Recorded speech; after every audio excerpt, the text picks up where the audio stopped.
Bismillahirrahmanirrahim. Assalamualaikum warahmatullahi wabarakatuh. Syukur Alhamdulillah, kita bisa berjumpa lagi di Mahsyar Helbeh. Solawat dan salam selalu dan tetap tercurahkan kepada junjungan kita Nabi Muhammad Sallallahu Alaihi Wasallam. Harapan dan doa semoga saudaraku semuanya selalu diberikan kesehatan, dilapangkan rezekinya, diampuni dosa-dosanya dan dipanjangkan umurnya.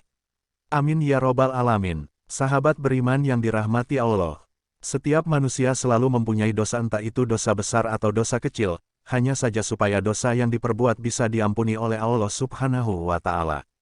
Salah satunya yaitu dengan berdoa. Dari Anas bin Malik radhiyallahu anhu berkata, saya mendengar Rasulullah pernah bersabda, Allah Subhanahu wa Ta'ala berfirman, wahai anak Adam, selama engkau berdoa kepadaku dan selama engkau berharap kepadaku, maka aku akan mengampuni dosa-dosa yang ada pada dirimu.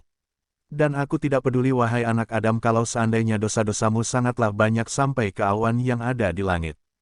Kemudian engkau meminta ampunan kepadaku, maka aku akan mengampuni engkau wahai anak Adam. Kalau seandainya engkau datang kepadaku dengan membawa dosa-dosa sebesar bumi, kemudian engkau bertemu dengan aku dalam keadaan tidak berbuat syirik kepadaku sama sekali, maka aku akan mendatangi engkau dengan ampunan pula sebesar bumi. Hadis riwayat At-Tirmidzi. Hadis di atas menjelaskan bahwa betapa agungnya sifat Maha Pengampun yang dimiliki oleh Allah Subhanahu wa Ta'ala atas semua dosa-dosa yang telah diperbuat oleh hambanya, meskipun perbuatan dosa yang dilakukan manusia sangat besar sebesar bumi atau setinggi langit, akan tetapi jika manusia tersebut bertaubat dengan sebenar-benarnya kepada Allah Subhanahu wa Ta'ala, maka niscaya Allah Subhanahu wa Ta'ala akan mengampuni dosa-dosa tersebut. Arti dari taubat yang sebenar-benarnya yaitu bahwa manusia tersebut menyesali dan meninggalkan, serta berjanji untuk tidak mengulangi lagi perbuatan dosa yang pernah dilakukannya lalu.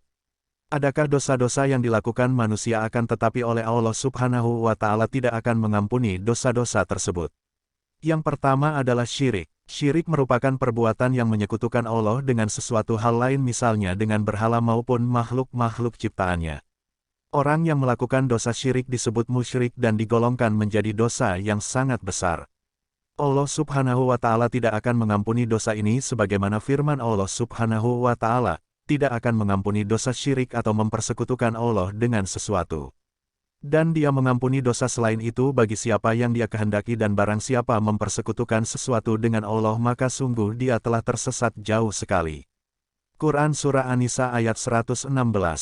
Lalu yang kedua, wanita solehah yang telah berbuat zina.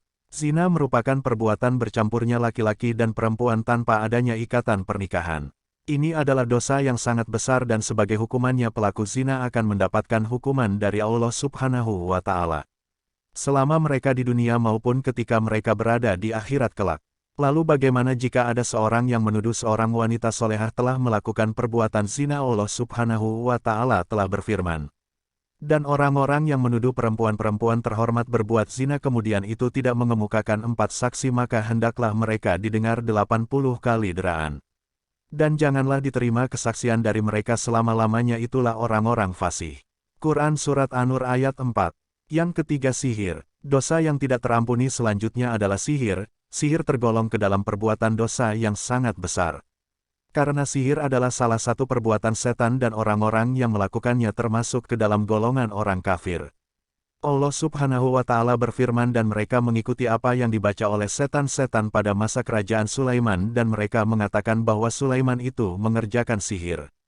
Padahal Sulaiman tidak kafir, tidak mengerjakan sihir, hanya setan-setanlah yang kafir mengerjakan sihir. Mereka mengerjakan sihir kepada manusia dan apa yang diturunkan kepada 2 orang malaikat di negeri Babil atau Harun dan Marut, sedang keduanya tidak mengerjakan sesuatu kepada seseorang sebelum mengatakan sesungguhnya kami hanya cobaan bagimu, sebab itu janganlah kamu kafir. Maka mereka mempelajari dari kedua malaikat itu apa yang dengan sihir itu mereka dapat menceraikan antara seorang suami dan istrinya, dan mereka itu ahli sihir, tidak memberikan mudarat dengan sihirnya kepada seseorang pun kecuali dengan izin Allah, dan mereka mempelajari sesuatu yang tidak memberi mudarat kepadanya dan tidak memberi manfaat. Sesungguhnya mereka telah meyakini bahwa barang siapa yang menukarnya kitab Allah dengan sihir itu tidaklah baginya keuntungannya, dan amat jahatlah perbuatan mereka menjual dirinya dengan sihir. Kalau mereka mengetahui Quran Surat Al-Baqarah, demikianlah beberapa dosa yang tidak akan diampuni oleh Allah Subhanahu wa Ta'ala walaupun dengan bertaubat. Semoga kita semuanya dijauhkan dari perbuatan perbuatan-perbuatan dosa tersebut dan semoga kita dapat menjadi hamba-hamba Allah yang selalu beriman. Amin ya robbal alamin. Wallahualam bisawab. Demikian yang bisa saya bagikan, semoga bermanfaat untuk kita semua. Sekian, billahi taufik wal hidayah, birridho wal inayah, ihdinas sirotol mustaqim. Wassalamualaikum warahmatullahi wabarakatuh.